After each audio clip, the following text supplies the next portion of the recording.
دو نقطے آپ کی خدمت میں عرض کروں. سب سے پہلا نقطہ فطرہ کے احکامات. زکوٰۃ فطرہ ہر بالغ عاقل اور غیر فقیر شخص پر واجب ہے کہ وہ اپنا اور اپنے اہل و عیال کا، جو بھی اس کی زیر کفالت ہے، جن کی وہ کفالت کرتا ہے، جن کا وہ خرچ دیتا ہے، نوکر ہے، ڈرائیور ہے، یا مثلا کوئی اور رشتہ دار اس کے پاس ہے، والدین ہیں، ان سب کا فطرہ دینا اس پر واجب ہے. اور اس میں چند ایک احکامات ہیں.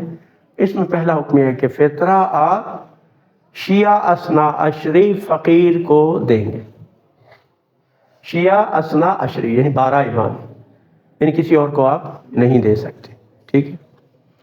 دوسری بات یہ ہے کہ آیت اللہ سیستانی کے مطابق آپ ماہ رمضان میں بھی فطرہ دے سکتے ہیں، یعنی پہلے بھی آپ فطرہ دے سکتے ہیں آیت اللہ سیستانی کے مطابق. باقی مراجع اعظام کا یہ ہے کہ وہ آپ عید کی رات جب آپ چاند دیکھیں گے اس وقت آپ پر فطرہ واجب ہے، اسی وقت ہی آپ ادا کریں گے. نمبر 3 اس میں مسئلے میں یہ بات ہے کہ آیا میں کسی کو قرض کے عنوان سے فطرہ دے سکتا ہوں، یا میں نے کسی کو آلریڈی قرض دے رکھا ہے اور وہ مستحق ہے، تو کیا اب میں یہ فطرہ بجائے اس کے کہ اس کے ہاتھ میں دوں، جو میں نے اس کو قرض دیا اس میں سے حساب کر سکتا ہوں؟ تو فرماتے ہیں کہ اس میں بھی آپ حساب کر سکتے ہیں. فطرہ جس کو فقیر ہم کہتے ہیں، فقیر کی ڈیفینیشن یہ ہے کہ ایسا شخص جس کا کوئی ذریعہ آمدن نہ ہو، یا اس کا ذریعہ آمدن ہے لیکن اس کے اخراجات زیادہ ہیں، اس کے جو ذریعہ آمدن ہے وہ اس کے اخراجات کو پورا نہیں کر سکتے. تو ایسی صورت میں آپ سربراہ کو، جس کے زیر کفالت لوگ ہیں، اس کو آپ فطرہ دے سکتے ہیں. آیا اس کے اکاؤنٹ میں آج کل تو اور آسان ہو گیا ہے، ایزی پیسے کا اکاؤنٹ ہے یا جیز کیش ہے یا مثلا کوئی اور اکاؤنٹ، کیا اس میں دے سکتا ہوں؟ فرماتے ہیں آپ اس کے اکاؤنٹ میں، مستحق کے اکاؤنٹ میں بھی آپ جمع کرا سکتے ہیں. ٹھیک ہے. پہلی ترجیح کس کو آپ دیں؟ سب سے پہلی ترجیح آپ کے خاندان کے اندر، آپ کے عزیز و اقارب کے اندر اگر کوئی مستحق موجود ہے تو سب سے پہلے آپ اس کو فطرہ دیں، پھر ہمسایوں میں دیکھیں ان کو آپ دیں، پھر شہر کی سطح پر ہے. اور اگر آپ کے شہر میں کوئی مستحق نہیں ہے تو پھر آپ کسی اور شہر میں بھیج سکتے ہیں، دے سکتے ہیں. لیکن اگر آپ کے اپنے شہر میں کوئی مستحق موجود ہے تو پھر آپ کسی اور شہر میں نہیں بھیج سکتے. آیا یہ جو مانگنے والے ہوتے ہیں، بھکاری ہوتے ہیں، یا آپ کا دروازہ آ کے کھٹکھٹاتے ہیں، کہتے ہیں فطرہ آپ ہمیں دے دیں، کیا ان کو آپ دے سکتے ہیں؟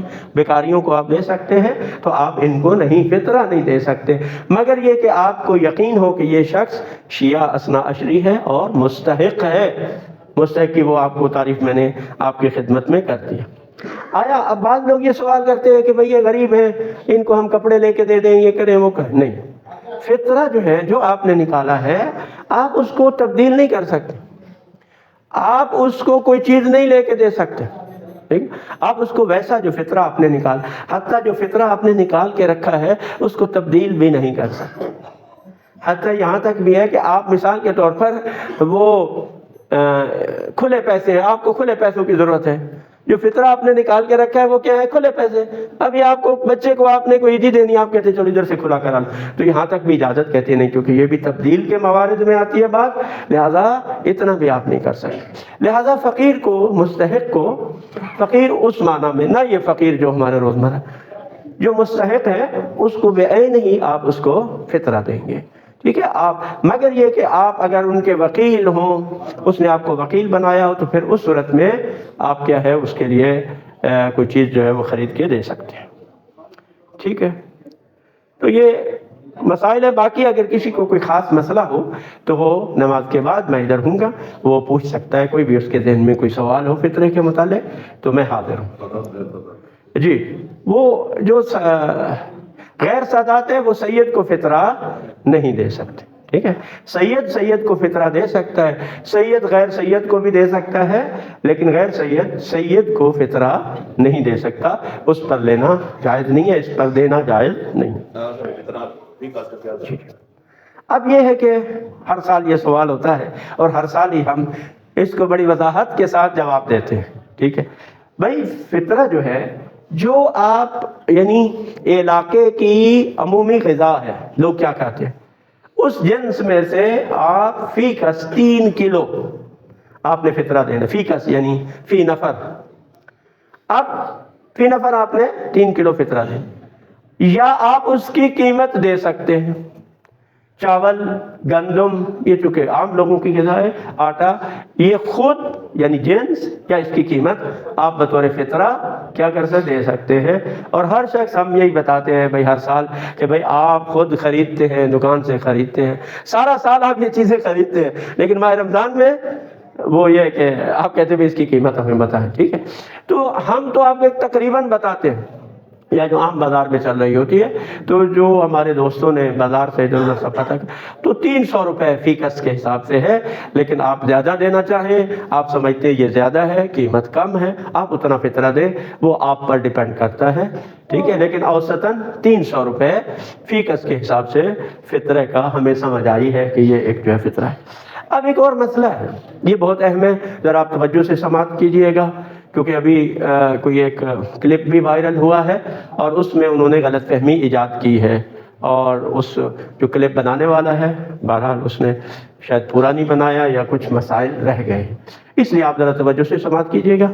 پہلی بات یہ ہے کہ فطرہ کہاں پر خرچ کیا جا سکتا ہے، اس کو کہتے ہیں مصارف زکوٰۃ فطرہ. تو امام خمینی رحمۃ اللہ علیہ اور دیگر مراجع نظام کچھ، اور امام خامنائی حفظہ اللہ، ان کا یہ فتویٰ ہے کہ زکوٰۃ فطرہ کے وہی مصارف ہیں، یعنی زکوٰۃ فطرہ ہم وہیں خرچ کر سکتے ہیں جہاں ہم زکوٰۃ خرچ کر سکتے ہیں. اور قرآن میں زکوٰۃ کے 8 مصارف بیان ہوئے ہیں، جس میں فقیر ہے، مسکین ہے، مقروضین ہے، غلام کی آزادی ہے، عاملین زکوٰۃ ہے، اور ایک اس میں فی سبیل اللہ. فی سبیل اللہ کے موارد کیا ہے، یعنی جو مفاد عامہ کے کام ہیں ان کو فی سبیل اللہ کہا جاتا ہے. تو زکوٰۃ قرآن کی روح سے 8 جگہوں پر صرف ہو سکتی ہے. تو ان مراجع عظام کے فتویٰ کے مطابق ان زکوٰۃ فطرہ ان 8 جگہوں پر خرچ ہو سکتی ہے. اور آیت اللہ خامنائی فرماتے ہیں احتیاط مستحب یہ ہے، یعنی بہتر یہ ہے کہ یہ فقیر اور مسکین کو دیا جائے. اگر آپ ان 8 موارد میں دیتے ہیں تو آپ بری الذمہ ہیں، آپ کا فطرہ ادا ہو جاتا ہے. آیت اللہ العظمیٰ سید علی سیستانی حفظہ اللہ کا یہ فتویٰ ہے، وہ یہ کہتے ہیں کہ احتیاط واجب یہ ہے، احتیاط واجب یہ ہے کہ فطرہ فقراء کو دیا جائے، یعنی مستحقین جو مسکین ہیں ان کو دیا جائے. وہ بھی کہتی ہے احتیاط واجب. احتیاط واجب کیا ہوتا ہے، یعنی فتویٰ نہیں ہوتا، لیکن اس کے مطابق وہ کہتے ہیں یہ ضروری احتیاط ہے. تو احتیاط واجب میں یہ ہوتا ہے کہ جو مکلف ہے، یعنی جو تقلید کر رہا ہے وہ شخص، اس مسئلے میں کسی اور مجتہد کی طرف رجوع کر سکتا ہے.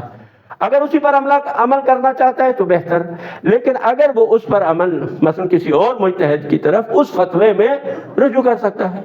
تو اس لیے کہ جو آیت اللہ العظمیٰ سید علی سیستانی کے مقلدین ہیں، وہ اگر چاہتے ہیں کہ باقی موارد میں ہم فطرہ کو صرف کریں تو وہ باقی مراجع کے فتوے پر عمل کرتے، وہ بھی خرچ کر سکتے. اب آخر میں سوال یہ آتا ہے کہ کیا مدارس کو ہم فطرہ دے سکتے ہیں یا نہیں دے سکتے. ٹھیک ہے، اس میں 2-3 پوائنٹ ہے، وہ آپ کی توجہ چاہیے. نمبر 1 یہ ہے کہ یہ فی سبیل اللہ کے موارد میں آتے ہیں. مدارس فی سبیل اللہ کے موارد میں آتے ہیں، تو امام خمینی رحمۃ اللہ علیہ سید علی خامنائی کے فتویٰ کے مطابق آپ مدارس کو بھی فطرہ دے سکتے ہیں. لیکن یہ آپ گواہی دیں گے کہ ہم نے کبھی بھی اصرار نہیں کیا کہ آپ حتماً مدرسے کو دیں. ہمیشہ میں یہی کہتا ہوں، ابھی بھی میں نے کہا کہ سب سے پہلے کس کا حق ہے، آپ کے جو عزیز و اقارب ہیں. دوسرے نمبر پر آپ کے کیا ہیں، ہمسائے ہیں. ٹھیک ہے، اگر آپ کو ہمسایوں میں اپنے عزیز و اقارب میں کوئی مستحق نہیں ملتا تو پھر آپ کیا کریں، مدرسے میں. تو نمبر 1 مدرسے میں آپ فی سبیل اللہ کے عنوان سے دے سکتے ہیں. نمبر 2 یہ ہے کہ مدرسے میں بعض طالب علم کیا ہوتے ہیں، فقیر مستحق ہیں. بعض طالب علم کیا ہوتے ہیں، مستحق ہیں. بعض یتیم ہیں. کہ جو یہاں پر پڑھ رہے ہیں تو اگر یعنی دوسرا یہ ہے کہ ہم مدرسہ اگر فطرہ لے گا تو ان کی وکالت میں یعنی ان کا وکیل ہے کہ ہم چونکہ ان کے اخراجات کی ذمہ داری ہمارے اوپر ہے، لہذا ان کے وکیل کی حیثیت سے ہم وہ فطرہ وصول کر کے ان غربا اور مستحقین پر کیا کہیں خرچ کر سکتے ہیں۔ تو اس لحاظ سے آپ دیکھیں تو چاہے آیت اللہ سستانی ہو یا چاہے وہ ہو، یعنی اس میں بھی آپ مدرسے کو نہیں دے رہے، مدرسے کے ان مستحق طلاب کے لیے دے رہے ہیں، اور جو مدرسے کا مدیر ہے وہ کیا ہے ان کا وکیل ہے، وہ لے کے پھر ان کے امور پر ان کے جو کھانے پینے کے اخراجات ہیں اس پر کیا ہے صرف جو ہے وہ کر سکتا ہے۔ مزید برآں کہ یہ کہ ہم جو فطرہ وصول کرتے ہیں ہم پوری احتیاط کرتے ہیں کہ اس کو انہی موارد میں ہم صرف کریں، یعنی فقراء اور مساکین کے طلاب، ان طلاب کے جو مستحق ہیں ان کے کھانے پینے کے اخراجات ہم اس پر جو ہے وہ صرف کریں۔ تو اس عنوان سے آپ مدارس کو دے سکتے ہیں، لیکن پھر ہم یہی کہیں گے ہمارا کوئی اصرار نہیں ہے کہ بھئی آپ مدرسے کو ہی دیں، اگر اور مستحق موجود ہیں تو آپ ان تک اپنا جو ہے فطرہ پہنچائیں۔ اگر آپ مدرسے کو دیں گے تو انشاءاللہ تعالی آپ بری الذمہ ہوں گے اور آپ کا جو فطرہ ہے وہ کیا ہے اس سے آپ ادا کریں گے۔ بہرحال وہ ایک کلپ چلا، اس سے غلط فہمی پیدا ہوئی تو ہم نے کہا اس کی ہم وضاحت آپ کی خدمت میں کر دیں۔